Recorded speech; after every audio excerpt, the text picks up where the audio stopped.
Audi just killed the gas A6 after 4 decades and replaced it with an EV that costs more, weighs over 4,900 pounds, and somehow still cannot beat a Tesla Model S from 2021 in a straight line.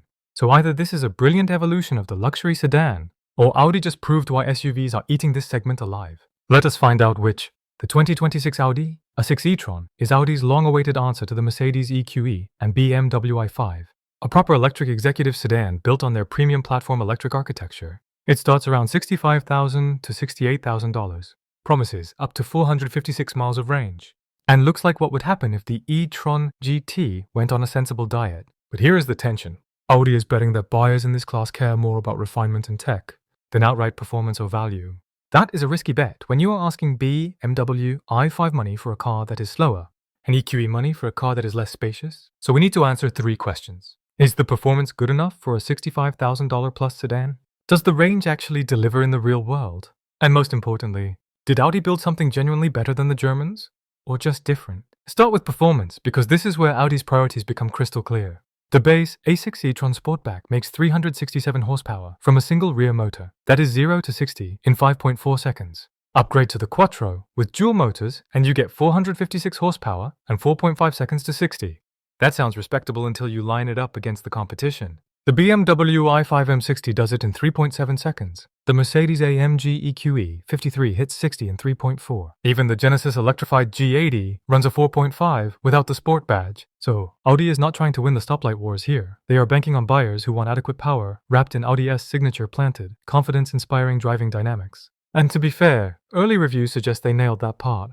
The A6 reportedly feels more stable and composed than the floatier EQE, with better steering feedback than the overly insulated i5. But let us be honest, you're not choosing this car to embarrass Porsche Taycans at track days. You are choosing it because it will not embarrass you in the corners either. Now let us talk range, because this is where the marketing gets slippery. Audi claims up to 456 miles on the WLTP cycle for the Sportback with the 94.9 kilowatt-hours usable battery from a 100 kilowatt-hours gross capacity. Ignore that number. WLTP is the European test that assumes you are hypermiling through the Alps at 38 miles per hour with no climate control. In the real world, expect closer to 350 to 370 miles, maybe 320 if you are doing 75 miles per hour highway runs in winter. That puts the A6 right between the BMW i5 eDrive 40 at 295 miles EPA and the Mercedes EQE 350 Plus at around 305 EPA rated miles. Notice I'm mixing test cycles here because Audi has not released EPA numbers yet, but based on how WLTP converts, we are looking at mid to high 300s. That is competitive but not class-leading. The Lucid Air Pure does over 400 EPA miles for less money, and even the aging Tesla Model S long range hits 405. So Audi is playing it safe again, good enough to avoid range anxiety on road trips, not good enough to use as a bragging point. Charging is where Audi shows up to compete properly. The A6 supports up to 270 kilowatts on DC fast charging, which translates to 10 to 80% in about 21 minutes under perfect conditions. And by perfect, I mean a preconditioned battery, an empty 350 kilowatt Electrify America station, and mild weather. Budget 25 to 30 minutes in reality. That matches the i5's charging speed and edges out the EQE slightly. It is genuinely impressive tech. Audi is using an 800-volt architecture borrowed from the e-tron GT, which helps with charging efficiency and reduces heat buildup. But here is the problem nobody talks about. Charging speed only matters if the infrastructure cooperates. And if you are road tripping through rural America, you are still playing Electrify America roulette, hoping the station works and is not iced by a pickup truck. Let us move inside, because this is where luxury sedans are supposed to justify their price tags. The A6 gets Audi's latest MMI infotainment with an 11.9-inch central touchscreen, a 14.5-inch digital gauge cluster, and an optional 10.9-inch passenger display. It looks stunning, classic Audi clean design language with high-resolution graphics and minimal physical buttons. The problem? It is all touch-based. Want to adjust the climate?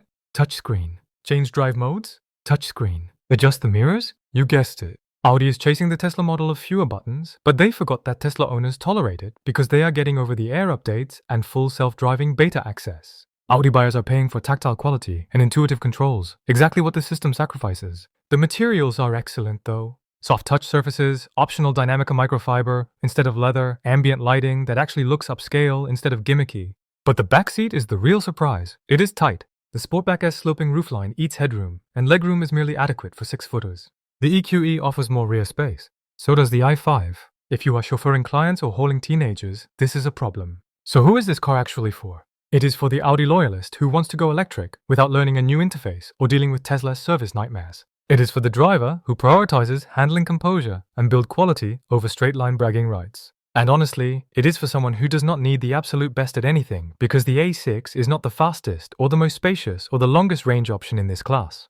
It is just really well-rounded. Skip it if you are expecting Tesla performance, Mercedes space, or Genesis value. This is quintessential Audi, beautifully executed, technologically sophisticated, and priced like they know you will pay for the 4 rings on the grille. Would you take this over a BMW i5 or Mercedes EQE? Let me know in the comments. I want to hear if that tech-heavy interior is a deal breaker for you. And if you want to see how the A6 stacks up against the Polestar 4 next week, hit subscribe. I am breaking down whether the Swedish upstart actually delivers on its hype.